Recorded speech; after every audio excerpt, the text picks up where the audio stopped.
siang Sobat Sehat RSUD, balik lagi dengan saya Dr. Anjar sebagai moderator untuk acara podcast hari ini yang berjudul Menua dengan Anggun Tanpa Osteoporosis. Hari ini kita punya moderator yang memang ahlinya nih, yang jarang banget muncul di podcast. Yang pertama ada dokter, siapa dok namanya dok? Nugroho. Dokter Nugroho, spesialis bedah tulang, konsultan spine ya dok ya, tulang belakang ya dok ya.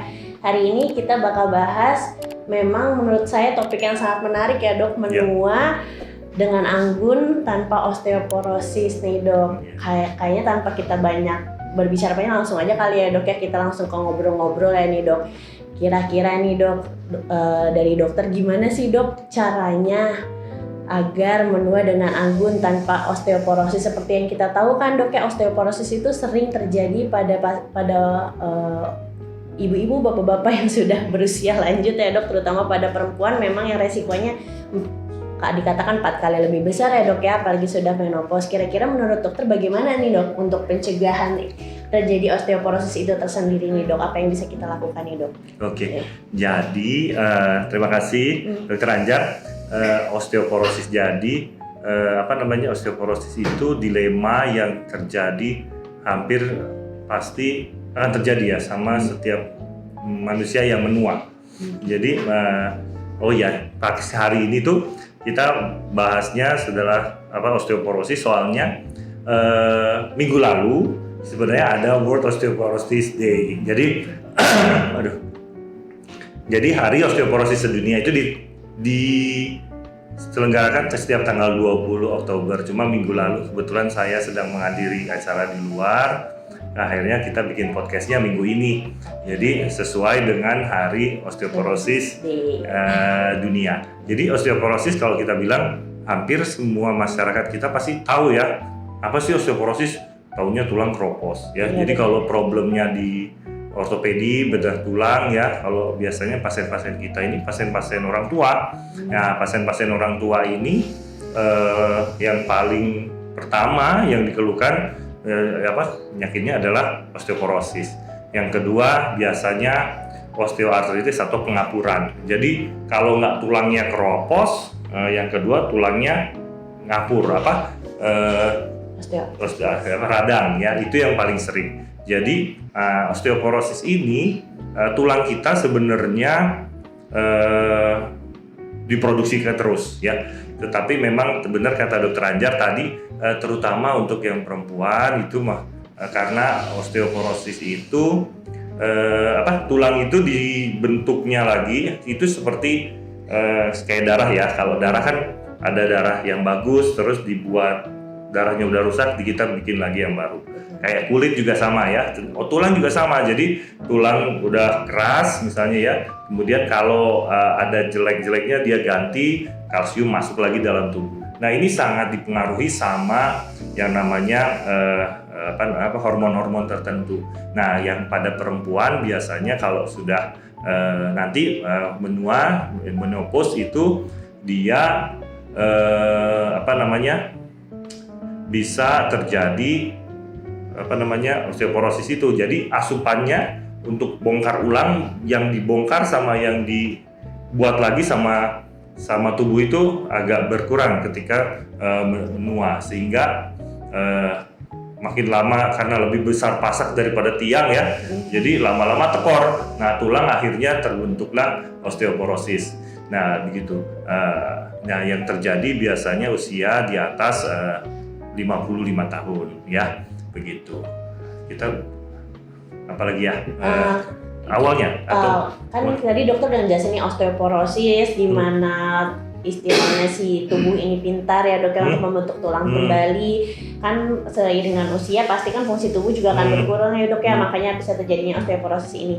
Nah tapi gimana sih dok biar nih yang para orang tua kira-kira yang mungkin dari saya juga dok, pencegahan agar tuanya tidak terjadi osteoporosis? Mungkin nggak sih tidak terjadi osteoporosis dok, atau gimana caranya walaupun mungkin terjadi tapi seenggaknya di umur yang lebih tua atau kita tetap fungsional, karena kan seperti yang dokter tahu osteoporosis nanti tulangnya jadi keropos, gampang patah, sakit-sakit badan, gimana tuh dok? Oke, jadi sebenarnya kalau kita menuju ke batasan kalau secara klinis ya, osteoporosis itu kalau secara definisi dari WHO itu adalah kepengeroposan lebih dari minus 25 persentil. Ada dari kalau kita hitung namanya ada alat namanya bone densitometer, jadi alat kepadatan tulang.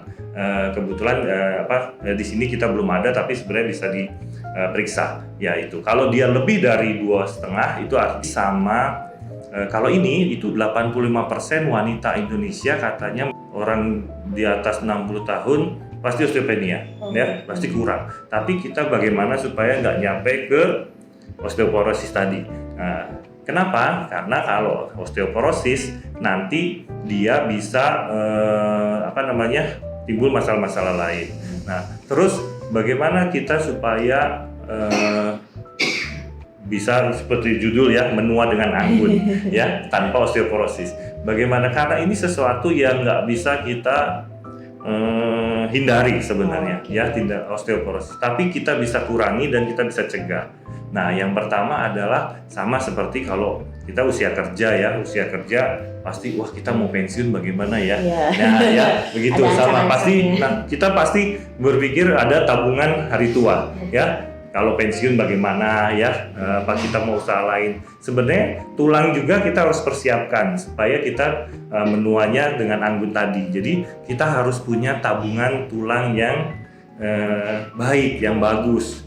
Ya, supaya apa? Supaya kalau nanti kita tua, produksinya sudah berkurang, ibaratnya kalau pensiun gaji pasti berkurang ya. Nah, itu hasilnya bisa sudah masih cukup untuk menikmati masa tua itu tersebut. Itu yang dimaksud dengan menua dengan anggun. Jadi walaupun sudah pensiun, teman-teman sahabat RSUD juga masih bisa aktivitas lancar, masih bisa jalan-jalan. Nah, itu bagaimana? Nabung tulang. Nah, menabung tulang itu apa? Apa yang ditabungkan tulangnya sama. Kita tabung adalah kepadatan dari tulang itu sendiri. Jadi sama seperti tadi saya bilang, pensiun pasti mikirnya harus ada uang pensiun. Nah, kita harus punya ada tulang pensiun nih. Bagaimana caranya? Kepadatannya dikuat. Kepadatannya kita kuatkan ketika masih muda, ya kita harus aktivitas fisik yang lebih banyak, terutama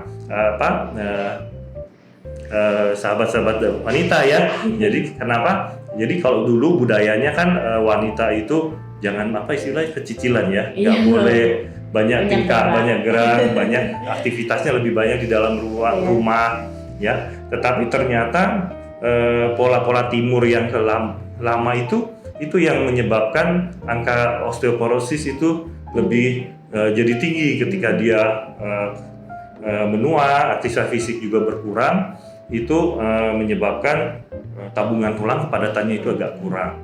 Jadi kunci utama kalau kita masih muda adalah menabunglah kepadatan tulang sebanyak-banyaknya dengan jalan olahraga ya. Olahraga kalau kita masih muda, karena proses pembentukan tulangnya masih bagus, dia masih bisa produksi banyak. Nah, kalau produksinya banyak, terus asupan makannya juga masih banyak, itu otomatis tulangnya semakin kuat. Buat apa tadi? Buat nanti kalau kita masa pensiunnya perempuan misalnya menopause ya, itu pembentukannya kurang banyak, tetapi tabungannya tulangnya masih kuat, itu bisa terjadi.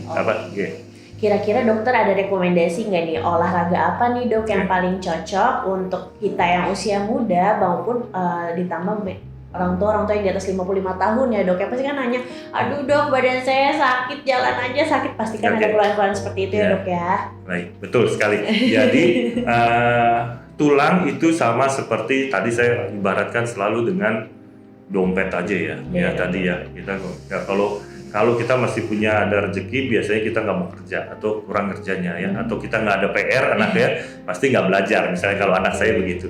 Sama kalau tulang itu gimana sih supaya minimalnya apa? Minimal kita harus ada aktivitas fisik adalah 15-30 menit ya.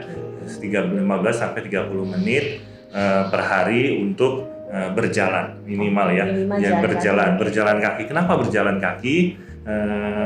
Itu sudah cukup karena dengan berjalan kaki tulang akan berdiri ya. Kalau kita berdiri otot, nah itu ada tekanan gravitasi sehingga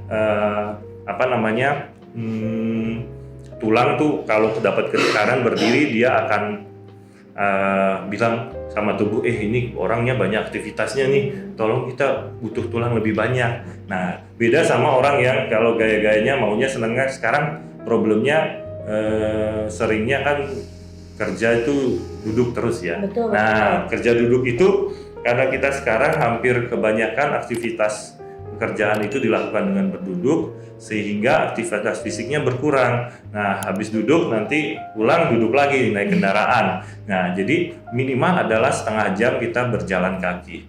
Jadi kalau ada misalnya berapa langkah tuh sekarang ada program tuh 10.000 langkah setiap hari. Jadi itu baik untuk menjaga kepatatan tulang. Nanti kalau dia sudah kuat sehingga ketika sudah manula, ketika sudah di atas 40, 50-an lah ya, itu pasti kan produksi berkurang. Tetapi dengan tetap ada aktivitas fisik minimal berjalan tadi. Kalau mau idealnya sih kita harus angkat beban ya. Ada bisa kita angkat beban, kemudian berenang atau bersepeda atau apa olahraga fisik yang lain lah ya. Tapi saya pikir pasti teman-teman ribet ya.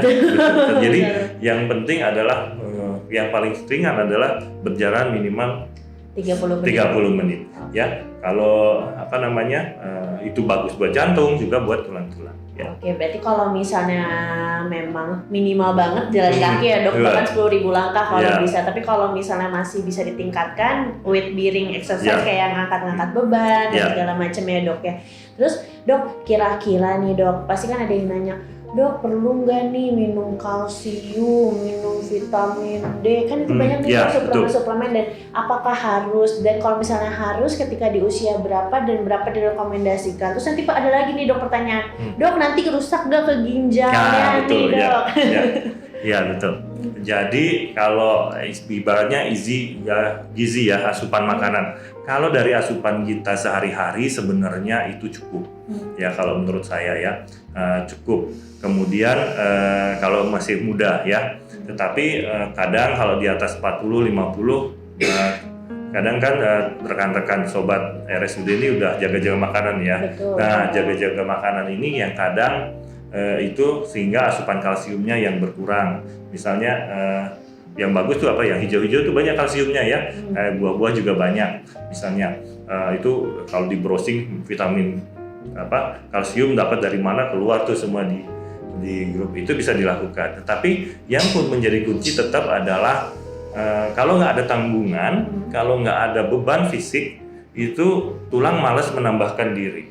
Jadi tetap yang utama adalah aktivitas fisik yang harus dilakukan. Kalau vitamin, kalau masih muda sebenarnya dengan asupan makan yang biasa itu sudah cukup. Tetapi memang kalau sudah di atas rekan-rekan RSUD, sobat RSUD yang di atas 50 tahun, ya memang perlu ditambah asupan-asupan vitamin. Misalnya vitamin D atau juga kalsium. Kenapa? Karena produksinya makanya sudah agak kurang ya. Biasanya kalau yang makan sembarang itu kita masih 30, 40, 20 ya. Ya gitu udah mau 50 kadang udah takut kolesterol, udah takut apa semua ya. Itu sehingga asupan kalsium juga kurang begitu. Terus apalagi? Terus kalau vitamin tadi.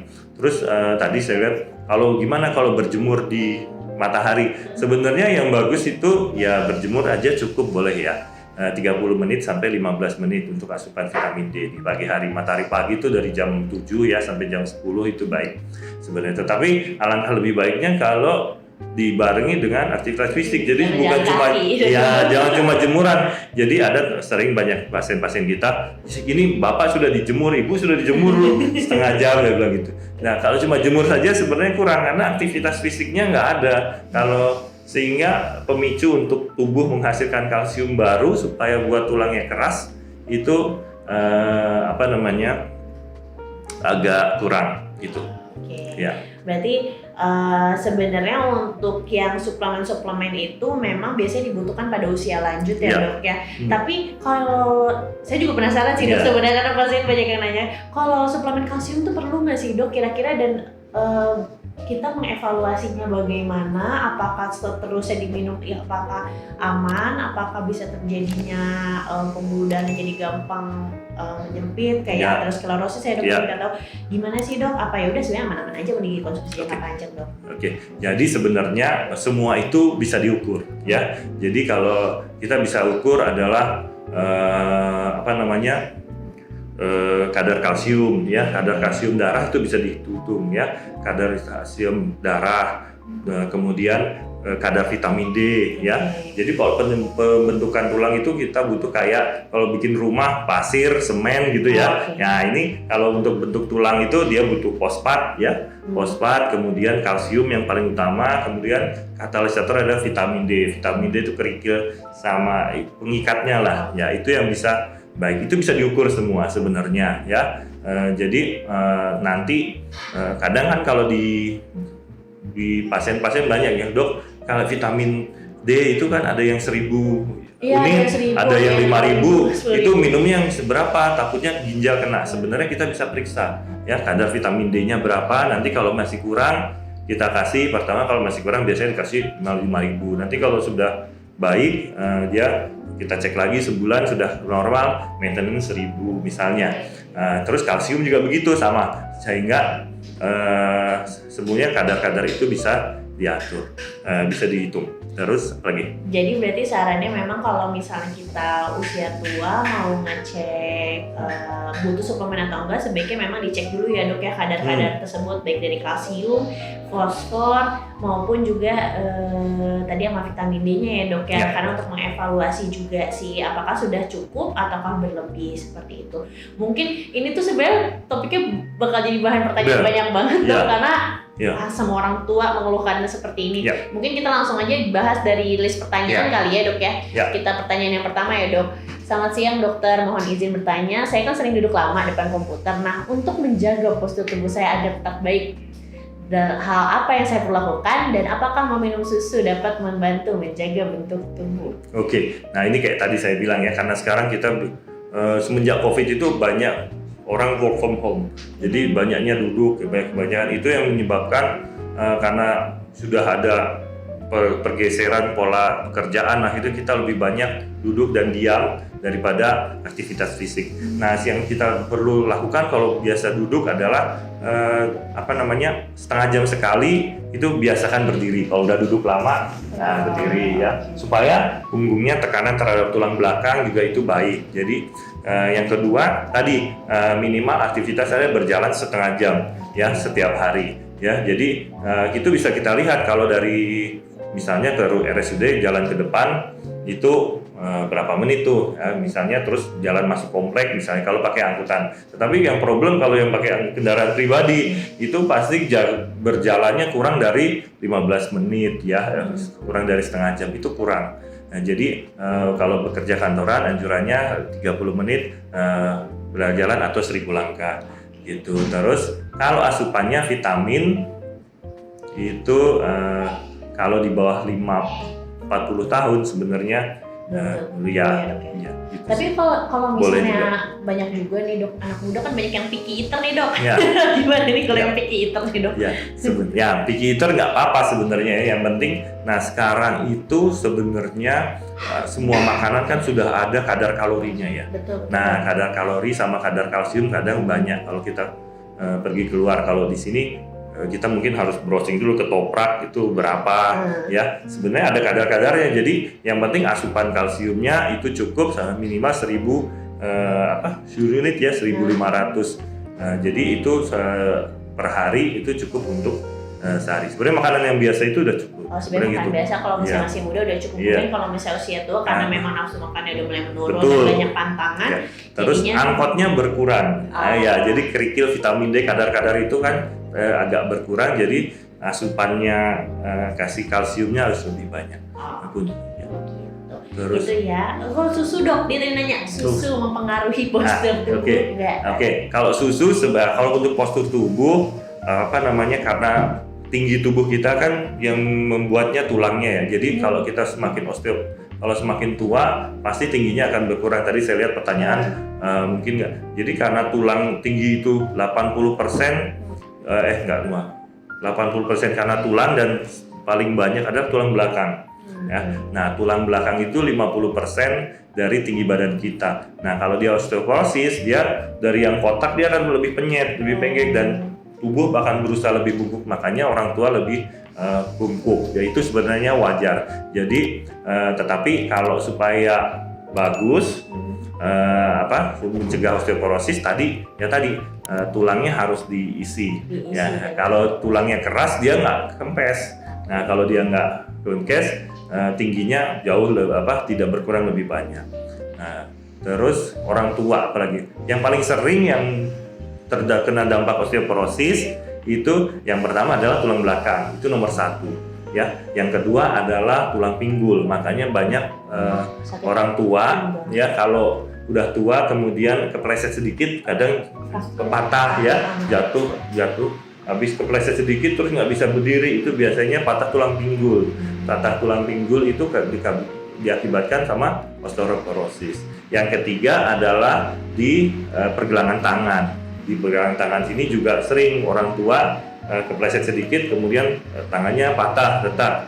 Itu karena keropos. Jadi yang paling sering tulang yang terkena itu yang pertama tulang belakang, dan yang kedua pinggul, dan ketiga adalah tulang tangan ya, pergelangan tangan. Makanya nanti kalau rekan-rekan sobat RSUD periksa kepadatan tulang, 3 itu yang diperiksa. Tulang belakang berapa nilainya, tulang pinggul berapa nilainya, kemudian tulang tangan ini berapa nilainya. Mungkin kita lanjut berarti ya dok ke pertanyaan kedua. Siang dok, ini udah. Yang sebelumnya mas. Oke. Siang dok, bagaimana pengaruh merokok dan alkohol terhadap kesehatan tulang dan apakah benar paparan sinar matahari pagi baik terhadap kesehatan tulang? Ya tadi ya, paparan sinar matahari baik ya, kalau ada 15 sampai 30 menit itu baik. Kemudian pengaruh merokok dan alkohol. Merokok itu mencegah penyambungan tulang. Jadi dia sifatnya kalau ada rokok itu kan oksidan ya, sama kalsium, nanti tulangnya pilihnya ion rokok bukan ion kalsium. Jadi kalau orang dengan patah tulang ya, dengan osteoporosis itu dengan ditambah merokok itu tidak bagus. Nah, kalau untuk alkohol itu katanya kata studi katanya 1 gelas wine itu kalau di luar negeri misalnya 1 gelas anggur itu baik untuk pemicu untuk kesehatan tulang ya, membantu. Tetapi kalau lebih dari itu sama, dia sifatnya menggerus juga. Jadi kalau ada ini kita tulang nih terus ada kalsium di darah tuh muter-muter, ada kalsium, ada alkohol, sama ada rokok itu oksidan, dia pilih 2 itu, kalsiumnya nggak diambil, akhirnya dia lebih osteoporosis. Keropos ya dok ya, berarti berpengaruh ya si merokok dan alkohol ini. Dan tadi paparan sinar sebenarnya kita udah bahas ya dok ya di awalnya, dia bagus apalagi kalau sekaligus kita berjalan kaki aktivitas fisik, tapi jangan lupa pakai sunscreen. Selanjutnya ini udah. Oke.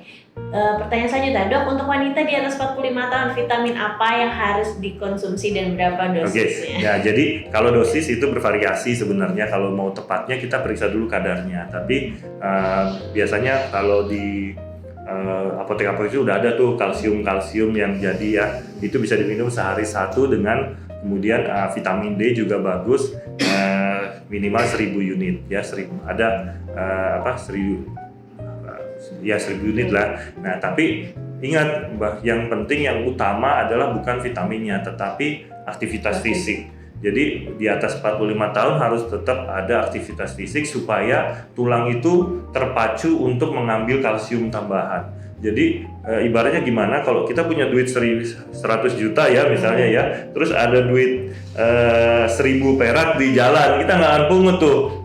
Orang punya uangnya banyak ya misalnya, tapi kalau kita uangnya tinggal 2.000, 3.000, terus di jalan tuh ada uang 1.000 misalnya, pasti kita ambil. Nah misalnya, wah ini duit siapa nih? Nah ini pasti begitu ya mungkin ya. Jadi sama dengan tulang juga. Kalau tulang merasa tidak butuh kalsium, dia nggak ngambil ke darah. Jadi yang vitamin yang kita minum sama kalsiumnya kelewat aja tuh dari darah keluar lagi. Gitu. Iya, jadi harus ada aktivitas fisik, itu yang penting. Minimal adalah berjalan. Ya. Selanjutnya ya dok ya, dok, tetangga saya usia 58 tahun mengalami pengeroposan tulang, lalu merasa tingginya berkurang dan sering nyeri punggung. Mengapa tinggi badannya bisa berkurang akibat osteoporosis? Ini juga tadi. Ya itu tadi ya, jadi tulang kan yang bikin tinggi itu kan 90% dari postur adalah tulang, lainnya adalah bantalan dan lain-lain. Begitu tulangnya keropos, ya dia memendek. Jadi, memendek itu sehingga seluruh tulang yang dirasa pegel semua badan. Jadi kenapa pegel? Karena tulangnya lembek. Jadi nggak bisa menopang tubuh. Iya, nggak bisa menopang tubuh, lebih capek. Oke. Ya. Kalau misalnya udah keropos kayak gitu tuh dok, apa sih kira-kira yang bisa dilakukan sama si ibu ini misalnya 58 tahun, dia kan pasti sakit badan nih dok, jalannya sakit. Kira-kira apa nih yang bisa dokter rekomendasikan selain pemberian anti nyeri untuk mengurangi rasa sakitnya? Apakah tetap dianjurkan untuk berjalan? Apa bagaimana dok? Karena ini sering banget jadi pertanyaan kita. Jadi kalau udah misalnya sekarang udah 60 tahun ya, 60 tahun misalnya perempuan, dia sudah menopause. Jadi yang pertama yang pasti kita cek, kalau mau yang ideal kita cek dulu kadar kalsiumnya. Terus kita cek kadar vitamin D-nya. Kemudian problemnya nggak bisa aktivitas apa? Ini harus latihan aktivitas. Kalau sejam nggak bisa berjalan, setengah jam nggak bisa, minimal berdiri nggak bisa. Pertama-tama misalnya pelatihan jalannya di kolam renang. Nah kan bebannya nggak terlalu besar ya. Ada yang batu atau pakai tongkat juga itu nggak apa-apa. Jadi intinya kalau tidak ada aktivitas fisik, tulangnya nggak mau untuk memperkuat diri. Jadi ngapain saya nambah-nambahin kerjaan, orang ibunya cuma duduk-duduk aja di rumah, baring tidur. Nah itu tulang nggak mau tambah keras. Tapi kalau begitu tulangnya dilatih ya, dia pasti ini udah 60 tahun bapak ini masih jalan-jalan terus. Nah itu aku butuh kalsium dong, pasti tulang akan berusaha memperkuat diri. Jadi vitaminnya minimal, apalah kalsium ada banyak di pasaran. Kemudian yang paling kunci utama adalah aktivitas fisik. Kalau tanpa aktivitas fisik nggak bisa, ya. Berarti sudah terjawab nih pada kebingungan sobat-sobat RSUD ini terkait osteoporosis ya, seenggaknya. Pokoknya intinya kunci utamanya adalah aktivitas fisik ya dok ya, minimal 15-30 menit berjalan. Tapi kalau kita masih muda, kalau bisa angkat beban, olahraga yang lebih intensitasnya mungkin sedang berat ya dok ya, mungkin bisa dilakukan. Tapi hati-hati dengan cedera kali ya dok ya. Oke deh, mungkin karena pertanyaan udah nggak ada nih dok, kita tutup sama kesimpulan aja kali ya dok ya. Seperti kita tahu kan osteoporosis memang pengeroposan pada tulang, sering terjadi di atas 55 tahun, terutama pada perempuan yang sudah menopause ya dok ya. Dan tadi juga sudah dijelaskan bagaimana nih untuk menuai dengan anggunnya ya dok, dengan aktivitas fisik sedari dini karena menabung tabungan tulang yang baik. Kalau masalah selagi kita makan makanan kita masih cukup, sepertinya suplemen belum perlu dibutuhkan kecuali sudah di atas 50 tahun ya dok ya. Tapi idealnya memang kita cek dulu kadar-kadarnya dulu, dan mungkin bisa langsung konsultasi ke ahlinya, ke poli kita ada dengan bersama Dr. Nugroho, spesialis bedah tulang, ahli tulang belakang. Hari apa jadi dok nih praktiknya dok? Hari Selasa, Kamis, Jumat, Sabtu. Jamnya jam berapa nih dok? Selasa sama Kamis jam 12, jam 1. Jumat, Sabtu pagi jam 8. Oke, mungkin buat sobat-sobat RSUD yang mau bawa ibunya, bapaknya, siapapun bisa langsung ketemu dengan ahlinya di poli RSUD ini. Mungkin cukup sekian ya dok ya. Terima kasih udah mau nonton, semoga bermanfaat. Kita tutup. Assalamualaikum warahmatullahi wabarakatuh. Assalamualaikum.